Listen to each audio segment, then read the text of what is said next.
अस्सलाम वालेकुम नाज़रीन, मेरान टीवी न्यूज़ में भलेकार आऊं आहियां पेरिया गुल सबका पेरिक नज़र हेडलाइंस ते। वज़ीर आज़म की सदारत हेठ वफ़ाक़ी काबीना जो अॼु रिथियल इजलास मुलतवी। काबीना जे इजलास में 27वीं आइनी तरमीम जे मसूदे की मंजूरी ॾियणी हुई। काबीना की मंजूरी का पोइ मसूदो पार्लियामेंट में पेश न थी सघंदो। पीपुल्स पार्टी 27वीं आइनी तरमीम ते अञा फ़ैसिलो न करे सघी। बिलावल भुट्टो ज़रदारी की सदारत हेठ पार्टी जे सीईसी जो इजलास अॼु ॿीहर थींदो।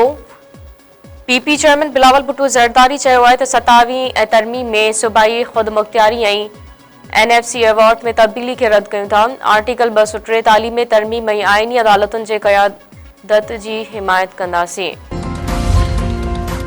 JUI सरबराह मौलाना फजल रहमान अॼु कराची पहुचंदो। सदर आसिफ अली ज़रदारी ऐं बिलावल भुट्टो ज़रदारी सां मुलाक़ात जो इम्कान। ज़रनि मूजिब मुलाक़ात में 27वीं आइनी तरमीम ते ॻाल्हि ॿोल ऐं मुशावरत कई वेंदी। वज़ीर आज़म अॼु 2 ॾींहं जे दौरे ते आज़रबाईजान रवानो थींदो। शहबाज शरीफ आज़रबाईजान की क़यादत ऐं अहम शख्सियतुनि सां मुलाक़ात कंदो। वज़ीर आज़म बाकू में सीड़पकारनि ऐं वापारी बिरादरी सां पिणु मुलाक़ात कंदो।